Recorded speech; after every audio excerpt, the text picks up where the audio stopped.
Hello students, कैसे हैं आप लोग। बेटा हम लोग आगे बढ़ने जा रहे हैं। आज न्यूक्लियाई के हम लोग जो एनसीईआरटी के पेज बाय पेज क्वेश्चंस थे, जितने बन सकते थे वो वाले क्वेश्चंस आज हम लोग सॉल्व करने वाले हैं। ठीक है बेटा, तो स्टार्ट करते हैं।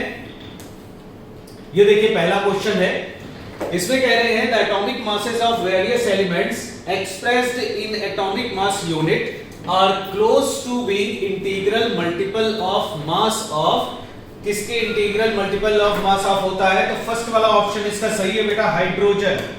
हाइड्रोजन के मास के मल्टीपल होता है। ठीक है, याद रखना है आपको। चलिए अगले क्वेश्चन पर आते हैं। अगले क्वेश्चन पर आते हैं हम लोग। Question number 2। देखो बेटा, इसमें दे रखा है the density of nuclear matter. 4 option दिए, पूछ रहे हैं कौन सा सही होगा। तो डेंसिटी ऑफ न्यूक्लियर मैटर तो बिल्कुल याद कर लेना है बेटा आपको अपने दिमाग में कि ये कांस्टेंट रहती है ना, चेंज नहीं करती है न्यूक्लियस की डेंसिटी। और कितनी होती है? कितनी होती है? ये D इक्वल टू होता था 2.3 into 10 to the power 17 kg per meter cube। ठीक है, ये इतना रहता है, कांस्टेंट रहता है न्यूक्लियर की डेंसिटी। ये आपको याद रखनी है बेटा, कभी भी पूछा जा सकता है। ठीक है, तो ये किसी चीज पर डिपेंड नहीं करती। जैसे यहाँ पर देखो पहला ऑप्शन कह रहे हैं increase with mass number, decrease with mass number, और थर्ड ऑप्शन दिया is independent of mass number. हाँ, ये सही हो जाएगा, इंडिपेंडेंट ऑफ मास नंबर होगा। ठीक है, increases up to mass number 56 then decreases, ये गलत हो जाएगा। कांस्टेंट रहती है और इसकी वैल्यू याद कर लीजिए 2.3 into 10 power 17 kg per meter cube के इक्वल होती है। ठीक है बेटा, आगे बढ़ते हैं, अगले क्वेश्चन पर आते हैं। Question number 3। देखो क्या कह रहे हैं। कह रहे हैं thermonuclear fusion reaction the estimated temperature of the system should be about।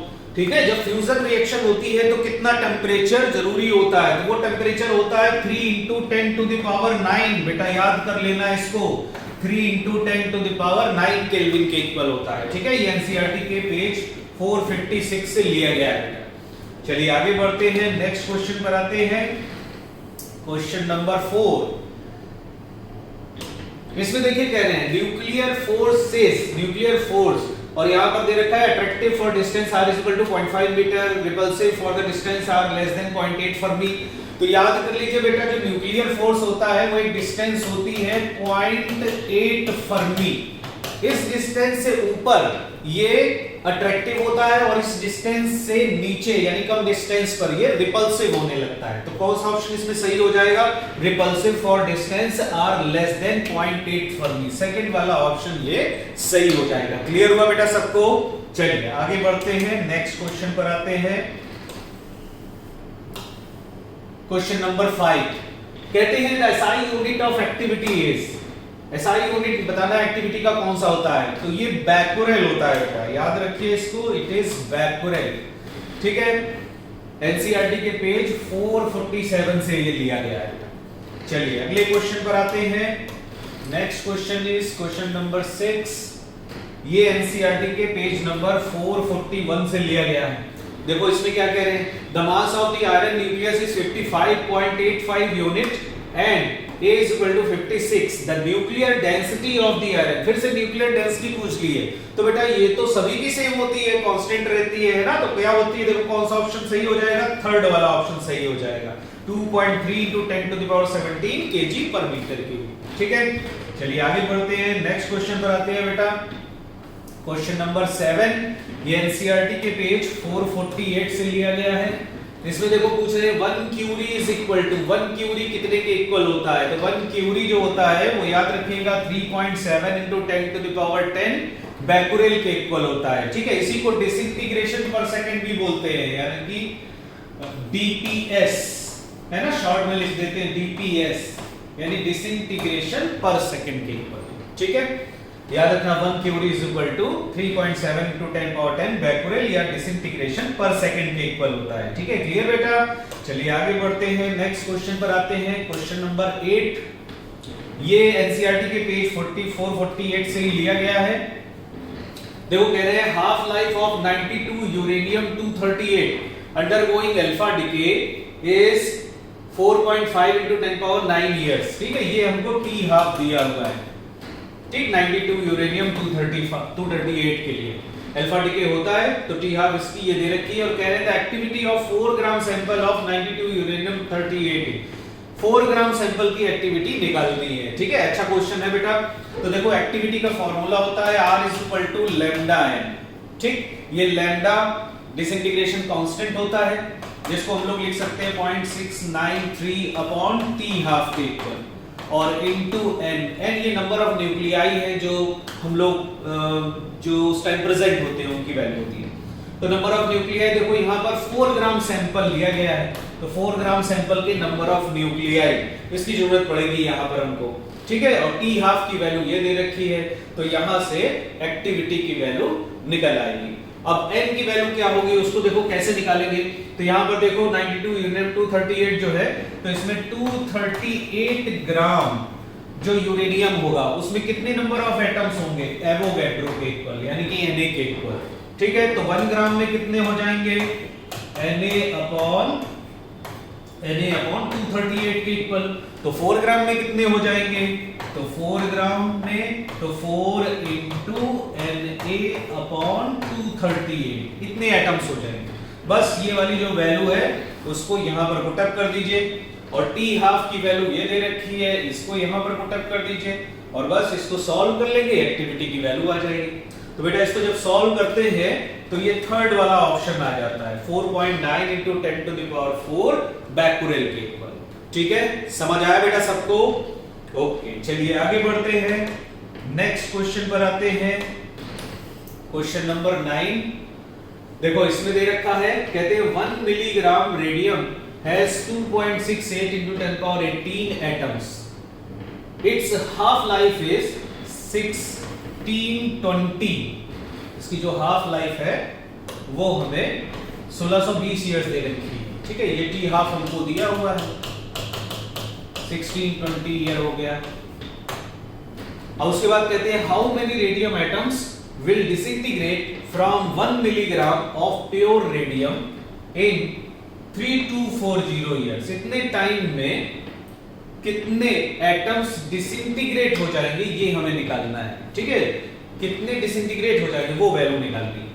तो ध्यान से देखो कि इसमें टी हाफ हमको दिया है और टोटल टाइम ये दे रखा है, तो इसकी हेल्प से हम नंबर ऑफ हाफ लाइफ्स निकाल सकते हैं। फॉर्मूला लगा दो, T = n into T1/2।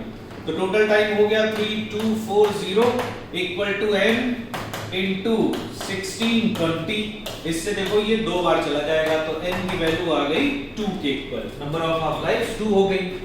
अब देखो, अब हमको निकालना है कि 1 मिलीग्राम प्योर रेडियम दे रखा है, तो उसमें कितने एटम्स डिसइंटीग्रेट हो जाएंगे ये हमें वैल्यू निकालनी है। ठीक है, तो डिसइंटीग्रेट कितने होंगे, तो देखो जो n = होता है वो n0 1/2 की पावर n के इक्वल होता है। तो इसमें n की वैल्यू हम 2 रखेंगे तो ये n0/4 आ जाएगा। तो ये n0/4 तो बची हुई वैल्यू है। ठीक है, तो डिसइंटीग्रेट वाली वैल्यू कितनी होगी, तो 3/4 इसकी डिसइंटीग्रेट हो गई होगी। तो कितने एटम्स वही डिसइंटीग्रेट हो गए होंगे, तो ये निकालना है। तो 3/4 जो एटम्स होंगे वो डिसइंटीग्रेट हो गए होंगे। अब देखो कह रहे हैं कि 1 मिलीग्राम जो है उसमें इतने एटम्स होते हैं, तो उसके 3/4 डिसइंटीग्रेट हो गए होंगे।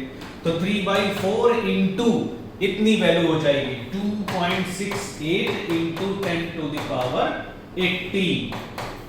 ठीक है, समझ आया बेटा सबको? इतने एटम्स जो हैं वो डिसइंटीग्रेट हो जाएंगे। बस इसको हमें कैलकुलेट कर लेना है, एक ऑप्शन हमारा आ जाएगा। तो जब आप इसको सॉल्व करोगे तो ये सेकंड वाला ऑप्शन आ जाएगा बेटा। इसको सॉल्व करने पर सेकंड वाला ऑप्शन आ जाएगा। समझ आया बेटा सबको? ठीक, चलिए आगे बढ़ते हैं,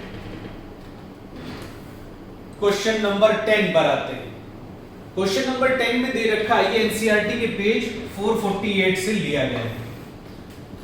क्वेश्चन नंबर 10 में कहते हैं, in a sample of radioactive material what fraction of the initial number of active nuclei will remain undisintegrated after half of the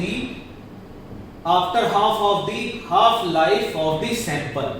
ठीक है, कितने जो नंबर ऑफ एटम्स हैं वो अनडिसइंटीग्रेटेड होंगे, यानी बचे हुए जो नंबर ऑफ एटम्स होंगे उनकी वैल्यू बतानी है। ठीक है, बचे हुए।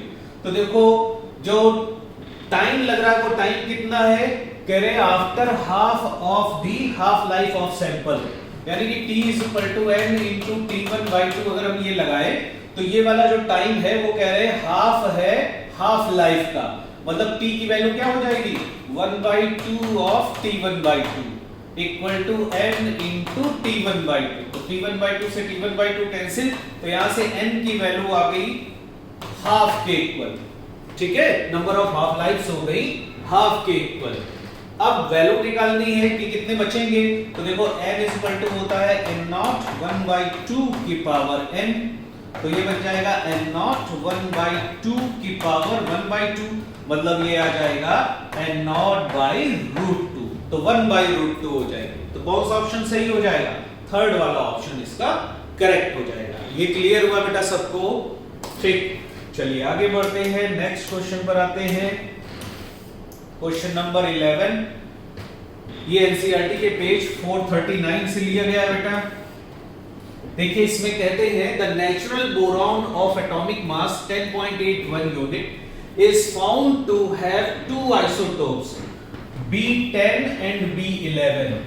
The ratio of the abundance of the isotopes of natural boron should be nearly, इन दोनों का जो नेचुरल एबंडेंस है यानी कि इनकी परसेंटेज वैल्यू वो पूछ रहे हैं कितनी होती है। तो बेटा याद रखिए इसकी, तो ये होता है 19%, बोरॉन 10 और बोरॉन 11 होता है 81%। तो फोर्थ वाला ऑप्शन इसका करेक्ट हो जाएगा।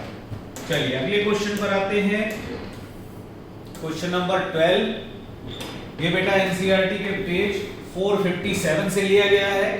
इसमें कहते हैं the energy liberated in a single uranium fission is about, याद रखना है बेटा, एक यूरेनियम का जो फिशन होता है उसमें 200 मिलियन इलेक्ट्रॉन वोल्ट एनर्जी निकलती है, ठीक है, याद रखना है बेटा, इसको इंपॉर्टेंट है। नेक्स्ट पॉइंट पे आते हैं, क्वेश्चन नंबर 13। क्वेश्चन नंबर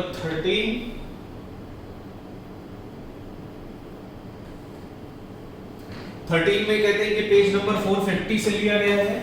देखो क्या कहते हैं इसमें, pick out the incorrect statement from the following, incorrect वाला स्टेटमेंट बताना है। तो इनकरेक्ट में देखिए पहला दे रखा है beta minus emission from the nucleus is always accompanied with neutrino, ये गलत है बेटा। बीटा माइनस का जब इमिशन होता है यानी इलेक्ट्रॉन का इमिशन, तो एंटी न्यूट्रिनो निकलता है, ठीक है, न्यूट्रिनो नहीं एंटी न्यूट्रिनो, एंटी न्यूट्रिनो निकलेगा। तो इसका मतलब पहला वाला ही गलत है, ठीक है, समझ आया बेटा। बाकी the energy of alpha particle emitted from A given nucleus is constant, ये भी सही है, कांस्टेंट रहती है।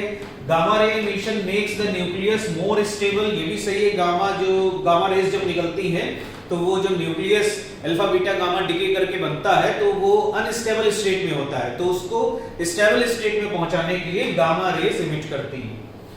Nuclear force is charge independent, ये भी सही है, ठीक है, तो फर्स्ट वाला ही गलत है।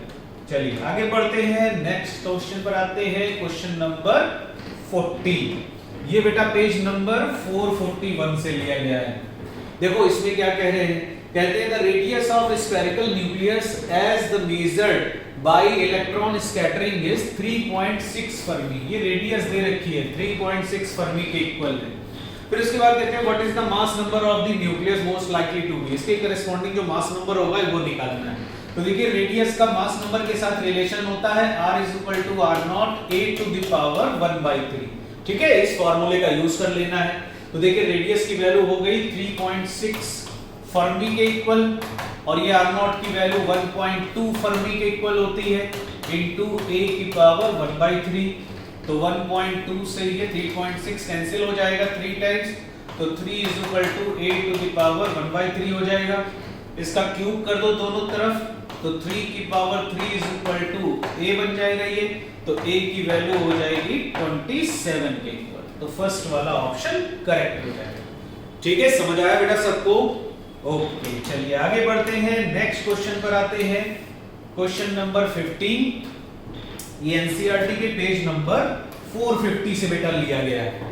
देखिए इसमें क्या कहते हैं, the number of beta minus particles emitted by a radioactive substance is twice the number of alpha particles emitted by it, the resulting daughter is n, ठीक है, जो रिजल्टिंग वाला न्यूक्लियस बन रहा है वो पूछ रहे क्या होगा, आइसोमर होगा कि आइसोटोन होगा कि आइसोबार होगा कि आइसोटोप होगा। ठीक है, तो मान लो कि ये ZXA है कोई न्यूक्लियस। अब इससे मान लीजिए कि एक अल्फा पार्टिकल निकलता है और उसके 2 टाइम्स बीटा निकल रहे हैं। ठीक है, twice the number of alpha particle emitted by it, beta twice निकलने। तो पहले एक अल्फा निकलेगा तो देखो क्या होगा, इसमें एटॉमिक नंबर में 2 की कमी हो जाएगी, है ना, मास नंबर में 4 की कमी हो जाएगी। फिर उसके बाद 2 बीटा निकलेंगे।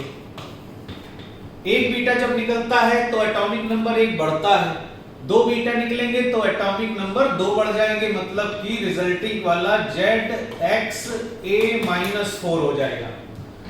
तो अब देखो इसको और इसको, इसमें इनके एटॉमिक नंबर सेम हो गए और मास नंबर अलग अलग, तो ये क्या हो जाएंगे, आइसोटोप हो जाएंगे। तो कौन सा ऑप्शन सही हो जाएगा, 4th वाला ऑप्शन सही हो जाएगा। समझ आया बेटा सबको? ओके, चलिए आगे बढ़ते हैं, नेक्स्ट क्वेश्चन पर आते हैं। क्वेश्चन नंबर 16, ये एनसीईआरटी के पेज नंबर 454 से लिया गया है। कहते हैं nuclear reactors the controlling rods are made of. Controlling rod वो होती है ना जो न्यूट्रॉन को एब्जॉर्ब करती थी रिएक्शन को कम ज्यादा करने के लिए, तो वो किसकी बनी होती है, कैडमियम की बनी होती है। ठीक है, याद रखना है बेटा, कैडमियम की बनी होगी, ये न्यूट्रॉन को एब्जॉर्ब कर लेती है। ठीक, चलिए आगे बढ़ते हैं, नेक्स्ट क्वेश्चन पर आते हैं। क्वेश्चन नंबर 17, क्वेश्चन नंबर 17 पर आते हैं। ठीक, ये एनसीईआरटी के पेज 449 से लिया गया है।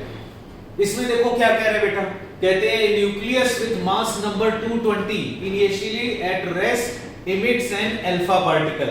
If the Q value of the reaction is 5.5 million electron volt, the kinetic energy of alpha particle की kinetic energy निकालनी है। बढ़िया क्वेश्चन है, इंपॉर्टेंट क्वेश्चन है, अच्छा क्वेश्चन है। ठीक है, तो देखो जो न्यूक्लियस था X220, इससे क्या होता है, अल्फा पार्टिकल निकलता है।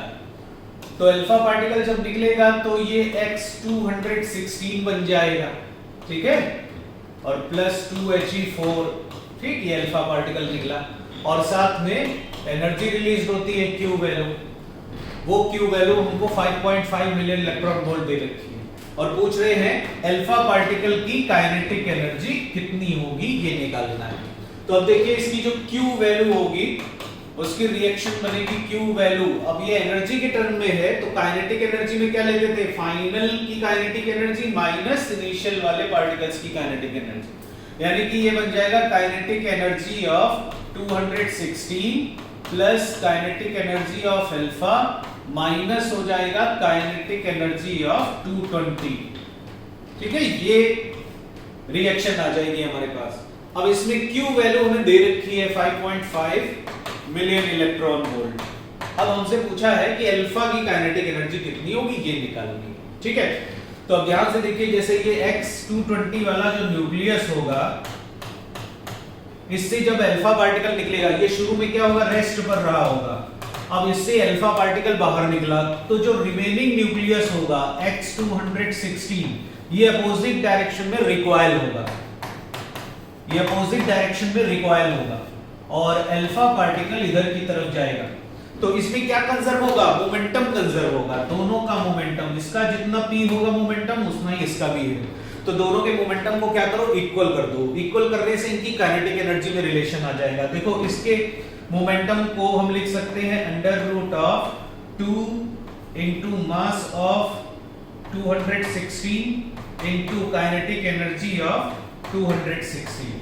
ठीक, इसके मोमेंटम को ये लिख सकते हैं और इक्वल टू हो जाएगा इसका मोमेंटम, तो इसका मोमेंटम बन जाएगा √2m यानी कि मास ऑफ अल्फा और into kinetic energy of alpha. ठीक है, ये रिलेशन बना। अब इसमें ध्यान से देखो, वैल्यू पुट अप करते हैं। देखो √2 से √2 तो कैंसिल ही हो जाएगा, इधर कितना बचेगा, देखो ये रूट के अंदर 216 और into kinetic energy of 216 equal to under root of mass of alpha particle 4 के इक्वल हो जाएगा 4 times mass of proton into k of alpha. ठीक है, 4 से इसको काट दो 216 को, तो यहाँ पर 54 आ जाएगा। दोनों तरफ स्क्वायर कर दोगे तो यहाँ से रिलेशन निकलेगा कि kinetic energy 54 into kinetic energy 216 equal to kinetic energy of alpha particle, ये आ जाएगा।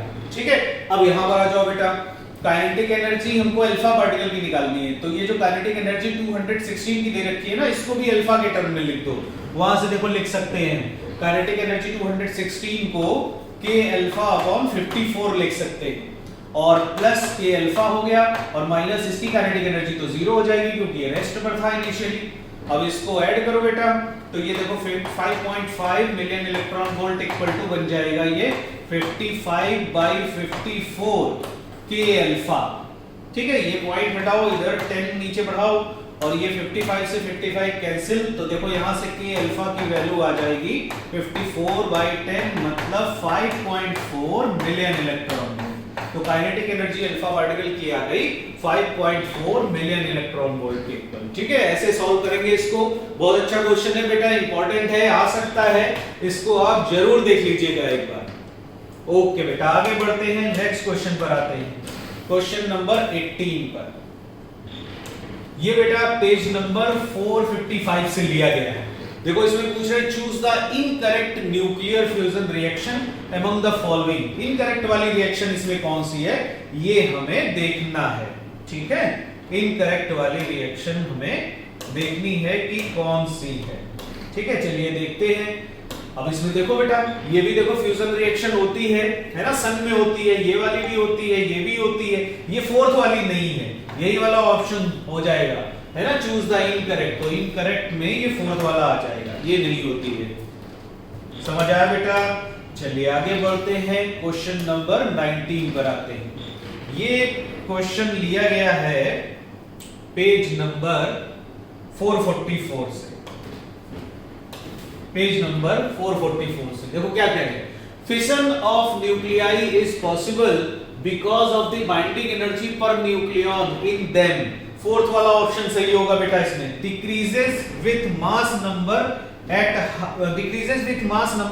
High mass number. देखो क्या होता था, याद करो बेटा, 30 से लेकर A इज इक्वल टू 30 से लेकर के A इज इक्वल टू 170 तक के जितने भी एलिमेंट्स होते थे, न्यूक्लियाई होते थे, ये मीडियोकर वाले होते थे, मीडियोकर वाले, ठीक है, मीडियम वाले। तो इनकी बाइंडिंग एनर्जी पर न्यूक्लियन जो होती थी वो सबसे हाईएस्ट होती थी, हाईएस्ट। ठीक, और उसके बाद 170 से ऊपर वाले जितने होते थे, इन सबकी binding energy per nucleon less होती है। और उसी तरीके से इधर से ये वाले जो होते थे, शुरुआत वाले लाइट वाले न्यूक्लियाई, इनकी भी बाइंडिंग एनर्जी पर न्यूक्लियन जो होती है वो लेस होती है, बस मीडियोकर वालों की हाई होती है। तो इनकी जो लेस होती है, इससे ये फ्यूजन होता था, पॉसिबल हो पाता था लाइट वाले न्यूक्लियाई के लिए। उसी तरीके से जो हैवी वाले न्यूक्लियाई है, इनकी बाइंडिंग एनर्जी पर न्यूक्लियन भी लेस होती है, तो जिससे फिशन होकर के ये स्टेबल न्यूक्लियाई में कन्वर्ट हो जाते हैं। तो कौन सा ऑप्शन सही हो जाएगा? फोर्थ वाला ऑप्शन करेक्ट हो जाएगा बेटा। ठीक है, अगले क्वेश्चन पर आते हैं बेटा, क्वेश्चन नंबर 20। बहुत सिंपल क्वेश्चन है, बस याद करने वाला है, एनसीईआरटी के पेज 451 से लिया गया है। पूछ रहे consider the alpha, beta and gamma rays, the increasing order of penetrating power is. Penetrating power किसकी सबसे ज्यादा होती है? तो सबसे ज्यादा होती है गामा की, उससे कम होती है बीटा की, उससे कम होती है अल्फा की, क्योंकि अल्फा जो होते हैं वो सबसे स्लो चलते हैं, बीटा उससे तेज चलते हैं और गामा सबसे तेज चलते हैं। तो पेनिट्रेटिंग पावर का जो इंक्रीजिंग ऑर्डर होगा, जो फर्स्ट वाला दे रखा है, यही सही हो जाएगा, अल्फा से बीटा, बीटा से गामा। समझ आया बेटा सबको? ठीक है, तो ये 20 क्वेश्चंस थे जो आज हम लोगों ने डिस्कस किए न्यूक्लियाई के, और नेक्स्ट टाइम हम लोग इसके आगे के क्वेश्चन और डिस्कस करेंगे। और बेटा आप लोग खूब अच्छे से पढ़ते रहिए, अपने सारे जितने भी फॉर्मूले हैं वो अपने रिवाइज करते रहिए, ठीक है, और इंपॉर्टेंट क्वेश्चंस आप जरूर देखते रहिए। और बाकी हम लोग सब हैं साथ में, और कभी कोई क्वेश्चन पूछने की जरूरत पड़े तो आप इंस्टीट्यूट में भी आकर पूछ सकते हैं, ठीक है। और खूब मेहनत से पढ़ते रहिए बेटा, इस बार सिलेक्ट होना है, सिलेक्ट होकर के दिखाइए। बेस्ट ऑफ लक बेटा।